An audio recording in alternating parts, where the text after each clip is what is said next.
Bismillahirrahmanirrahim. Assalamualaikum warahmatullahi wabarakatuh, rekan-rekan. Apa kabar? Kita ketemu lagi. Kali ini saya mau share mengenai satu perusahaan konsumer, yaitu Campina Ice Cream. Oh ya, sebelumnya disclaimer dulu ya. Seperti kita ketahui, saham merupakan investasi legal yang dapat melipat gandakan uang Anda, dan saham merupakan leading indicator sebagai nilai suatu perusahaan, dan karena sangat beresiko dan dia bisa menghasilkan keuntungan juga kerugian. Jadi kalau ruginya juga ya paling parahnya ya bangkrut dan hilang semua uang kita. Jadi hati-hati ya. Terus materi yang disampaikan di sini merupakan pendapat pribadi berdasarkan penilaian dan ditujukan untuk pembelajaran, sharing pengalaman dan pengetahuan, dan agar terhindar dari kerugian, karena terus terang saya juga mengalami kerugian dan alhamdulillah ada juga yang mengalami keuntungan, dan keuntungannya itu alhamdulillah sudah lebih baik dan menutupi kerugian itu, dan kita bisa evaluasi sehingga kerugian itu jadi minimal. Semua resiko ditanggung sendiri, makanya kita harus buat rencana dan aksi sendiri-sendiri ya. Jadi beli di berapa, jual di berapa, atau mau beli di berapa, simpan sampai berapa lama, nah itu ada materinya tersendiri. Oke. Be smart investor. Oke, kita lanjut ke Campina ya.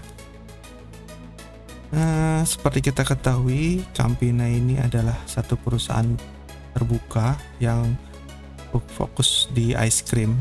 Jadi kalau kita tahu ya di bursa itu ada dua produsen ice cream yang terdaftar, yaitu Campina sama Diamond.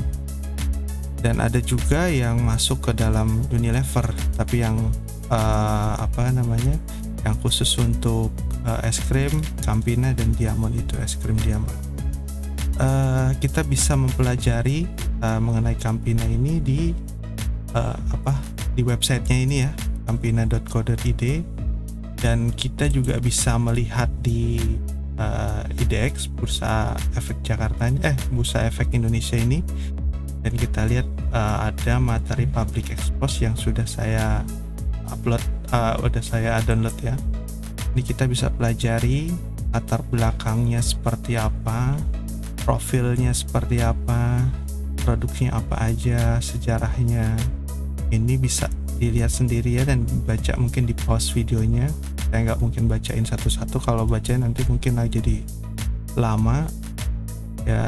Terus pastinya sebagai suatu perusahaan konsumer, di mana tingkat konsumsi masyarakat turun, otomatis terdampak ya. Semua lini usaha pasti terdampak pada COVID ini. Jadi nanti kita bisa lihat kinerjanya berdasarkan laporan keuangan dan grafik yang sudah saya buat. Oke, kita bisa teruskan. Nah, ini ada update-update-nya, dan kalau memang kita ingin investasi ya, kita harus belajar ini secara detail atau mempelajari sehingga kita bisa lebih yakin untuk investasi di situ. Dan kita lihat struktur kepemilikan sahamnya ya. Masyarakat hanya 7,37%, sementara Pak Sabana Prawijaya ini besar sekali. Ini sebenarnya ada plus dan minusnya. Jadi kalau untuk plusnya ya kita cukup aman lah apabila ownernya itu punya saham cukup banyak, sehingga kalau terjadi apa-apa dengan perusahaan ini ya dia yang paling terdampak gitu. Tapi ya dengan kondisi ini ya tidak terlalu liquid karena sedikit. Nah kita bisa mungkin aja waktu itu si Cham ini tidak mengincar dana dalam jumlah besar untuk ekspansi atau sekedar mungkin ekspansi kecil sehingga dan juga mengincar menjadi sebagai perusahaan terbuka kan, banyak keuntungannya ya kalau jadi perusahaan terbuka itu. Mungkin itu saja, dan ini bisa kita lihat sendiri dan Anda juga bisa download sendiri di IDX tadi. Banyak ya. Oke, lanjut aja, kita langsung cek ke apa yang sudah saya buat, yaitu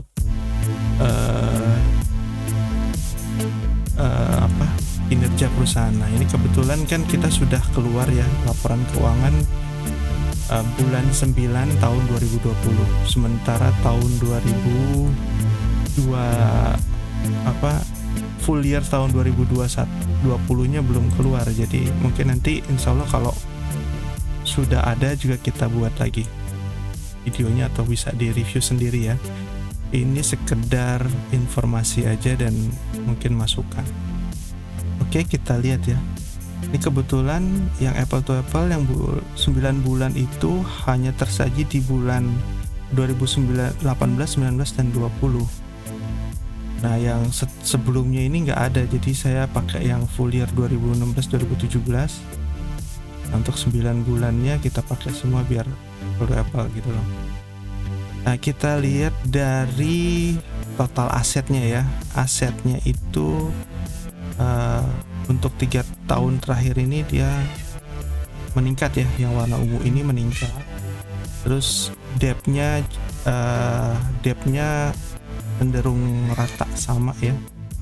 Di debt itu di 0,1 debt to equity ratio, jadi kecil sekali utangnya gitu.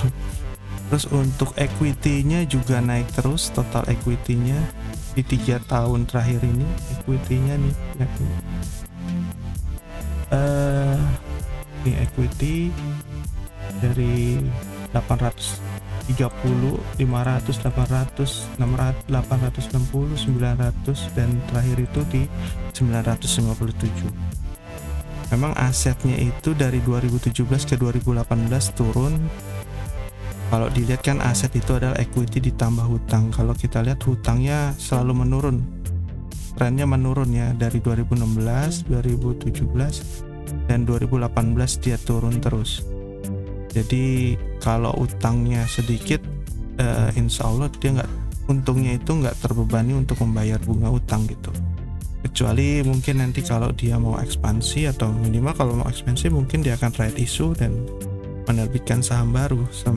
Karena kan kita lihat tadi saham yang beredar untuk milik publik cuman sedikit, dan harganya juga ini cenderung turun ya. Di 2017 itu 1100, pernah dihargai 1100 dan sekarang hanya 300. Ya, kita maklumi ya, karena COVID semua bermasalah, pendapatan turun, revenue juga turun. Tapi kita masih bisa lihat bahwa Cham ini masih membukukan profit walaupun turun profit. Nih ya, profitnya dari 52, 43, 44, 51 padahal sudah naik. Untuk di 2020 hanya tidak aja sampai setengahnya, hanya 22. Nanti kita lihat lagi pas full year 2020 apa seperti gimana ya gitu. Terus ini secara fundamental ya, secara fundamental yang saya bilang tadi, perusahaan ini cukup sehat dan kita bisa melihat secara masih penjualannya juga masih masih ada ya di Indomaret, jadi atau di Alfamart. Kita bisa lihat semua beritanya di sini, kondisinya di sini, laporan keuangannya. Kalau mau dibedah masing-masing secara detail ya silakan aja. Cuma ini hanya garis besar dan insight gitu. Oke, kita coba lihat dari kita lihat ya, Pasabana ini paling besar, dan kita lihat dia IPO itu di 2017 Desember di harga 330. Dan kalau kita lihat secara teknikalnya, ini dari 2017 dia naik ya. Biasa kalau saham IPO itu ya begitu, apalagi yang keluar untuk masyarakat hanya 13%. Sehingga kalau kita perhatikan, masyarakat antusias sekali dalam memburu saham ini. Sementara yang beredar cuma sedikit, otomatis harganya naik tinggi sampai 1855. Pernah di harga tertinggi di 1855, kita lihat ya. Setelah itu saham ini mulai didistribusikan oleh makin banyak investor dan harganya turun. Ya inilah teori supply and demand ya. Kalau sudah banyak beredar, otomatis harganya biasanya turun. Pada saat banyak yang memburu, harganya tinggi sampai 1800. Dan ini dia balik lagi ke harga IPO-nya itu di 330 ya. 330 yang ini. Nah, terendahnya itu di 287 di 2018. Mencoba naik lagi dan cenderung turun dari 2019. Cenderung turun. Saya pernah punya juga di sini. Dia mau naik ya udah karena dia turun lagi ya udah lepas dulu lah. Dan hanya memperhatikan saja. Pada saat COVID terjadi, ya kita juga membayangkan bahwa nanti si saham ini juga akan terkena, otomatis dia turun dari harga IPO-nya ya, di bawah 300 ini. Kita lihat di sini ya. Dia turun drastis, mungkin waktu itu ARB terus sampai terendahnya di 121. Setelah itu dia mulai naik lagi dan tidak pernah turun di bawah 200 lagi. Dan 200 ini jadi base yang cukup solid ya, karena lama ya. Harganya di 200 mungkin kurang menarik, dan pada saat dia mulai naik ke 250, 200 sampai ke 300 inilah sebenarnya kalau menurut saya fase yang paling baik untuk membeli. Tapi ya bukan berarti sekarang juga enggak, cuma ya memang kita harus melihat prinsip ibu-ibu dagang itu atau ibu-ibu dalam menawar itu penting juga ya. Kalau untuk saham-saham yang sudah mulai naik seperti ini, kalau kita bisa dapat harga lebih murah, kenapa enggak? Nah ini kalau kita lihat 300 ini merupakan resisten kuatnya ya, terutama 330, dimana harga IPO itu dulu 2017 lalu terjadi. Nah, kita lihat ini merupakan resisten kuat yang mencoba ditembus sama CAM ini secara teknikal, terus secara diagonal juga dia membentuk ascending triangle. Dia mencoba naik terus dan dia tidak berhasil untuk turun di bawah garis miring ini. Dan kalau menurut saya apabila dia tembus bisa close di atas 330 ya, itu sudah mulai aman untuk kita save sebagai long term investasi ya. Kita lihat cara resisten yang kuat yang akan dihadapi adalah di sini ya, di 400 nih. 400 juga ada. Terus di sini juga di 500 juga ada. Di 600 juga ada. Ya selama kondisinya masih uptrend ya kita bisa hold lama ya untuk saham ini. Ini saham saham konsumer, dimana orang khususnya anak-anak suka ya dengan es krimnya. Itu ya, ini kita coba lihat ya secara garis downtrendnya juga sudah patah cukup lama ya, dan mulai sideways, dan dia sudah mulai naik lagi ya.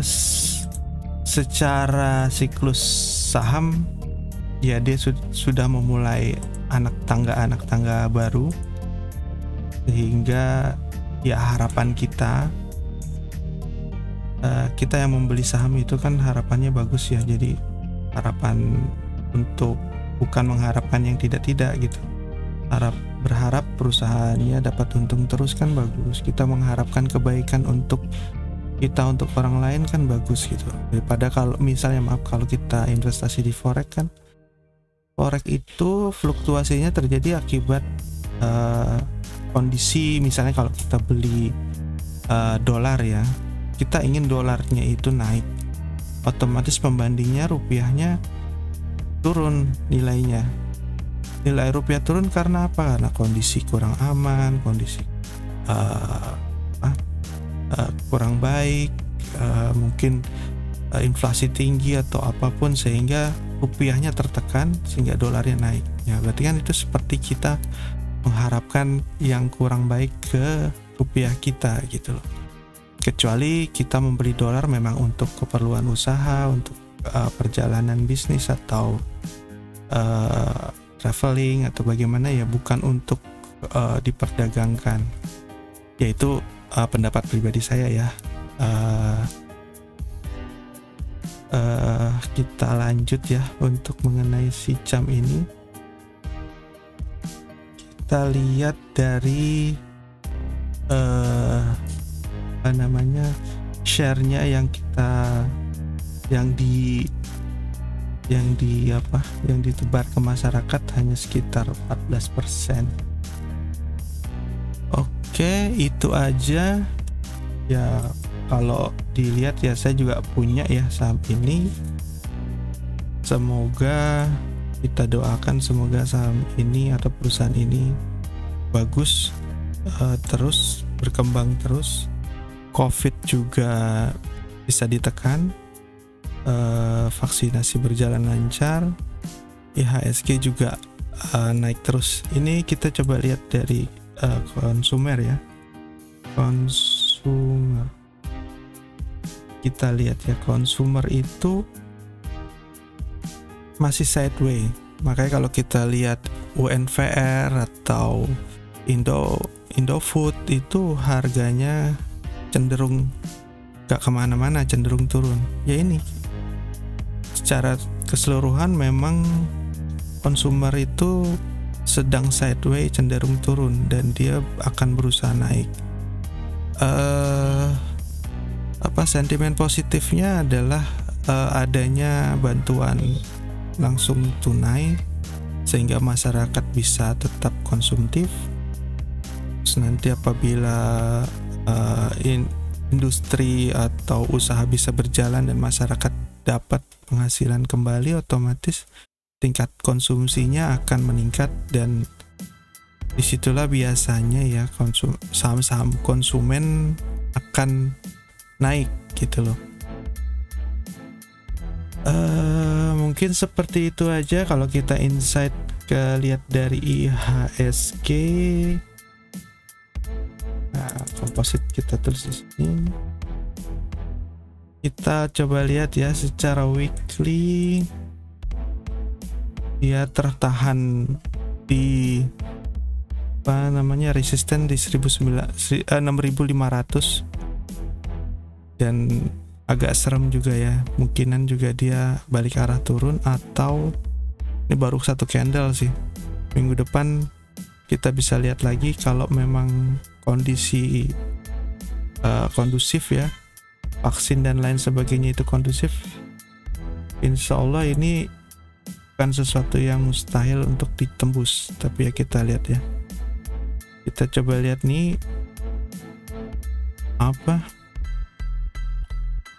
resisten yang tercipta sejak 2018 yang berusaha untuk ditembus ya. Banyak ini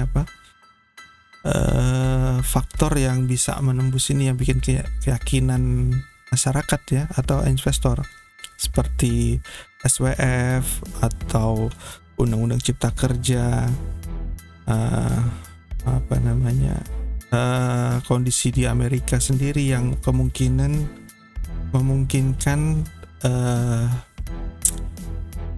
dana-dana asing itu datang ke Indonesia. Terus belum lagi nikel yang di ban, yang kita nggak bisa ekspor dalam bentuk raw material, sehingga mau nggak mau kan investor itu akan lari ke Indonesia untuk buat di sini gitu. Mungkin itu aja insight saya mengenai si Campina Ice Cream ini. Sekali lagi ini hanya pendapat pribadi saya. Oh ya, kita coba lihat harganya ya, jam ini. Bentar, harga jam ini login trading, nggak usah login trading. Harga jam ini, harganya saat ini adalah 314. Jadi saya mau kasih informasi sedikit mengenai harga di sini ya. Ini namanya order book yang kotak ini yang saya pindahin ini. Nah, jadi kalau kita melihat seperti ini, yang menjual jam itu ada 18.900 lot. Dia menjual di harga 314. Jadi misalnya kita nih ingin membeli dan memiliki saat ini juga, kita langsung membeli di harga 314 ini. Kita bisa langsung dapat jam itu satu lot. Jadi kalau kita minimal beli itu satu lot itu dengan harga per lembar 314. Terus satu lot itu berapa? Satu lot itu ada 100 lembar. Jadi untuk membeli satu lot itu kita butuh uang 314 dikali 100 atau sekitar 31.400, ditambah dengan ada fee pembelian, pajak dan lain-lain, mungkin sekitar 31.500 kurang lebih ya. Atau misalnya kita ingin membeli di harga 308, kita pasang misalnya order buy ini. Saya masih masukin trading. Kita langsung pasang beli di 308, tapi kita antri di sini. Apabila ada orang yang mau menjual, misalnya tadi ya, kita sudah dapat nih barangnya, kita punya sahamnya, tapi kita butuh uang atau kita ingin jual. Nah, misalnya saat itu juga kita bisa jual karena di sini ada yang mau beli, nawar di harga 312, itu ada 5.000 lot. Nah, kalau misal kita cuma punya 10 lot, otomatis kita kejual semua. Itu. Jadi kita bisa langsung jual di 312. Atau misalnya tadi kita beli di 314 tapi kita mau jual di 330. Nah, kita pasang 330, kita antri. Nanti kita posisi kita ada di belakangnya ini 10.886 dan seterusnya. Begitu, itu teknis pembelian ya. Pembelian dan penjualan. Nanti kalau memang sudah terbiasa, ya mungkin itu udah sesuatu yang biasa dilakukan. Tapi bagi yang baru ya seperti itu caranya. Dan order book dan harga saham ini sama ya, semua sama. Pakai sekuritas apapun, mungkin bentuk tampilannya aja yang nanti bisa berubah-ubah. Tapi pada intinya adalah seperti itu tadi.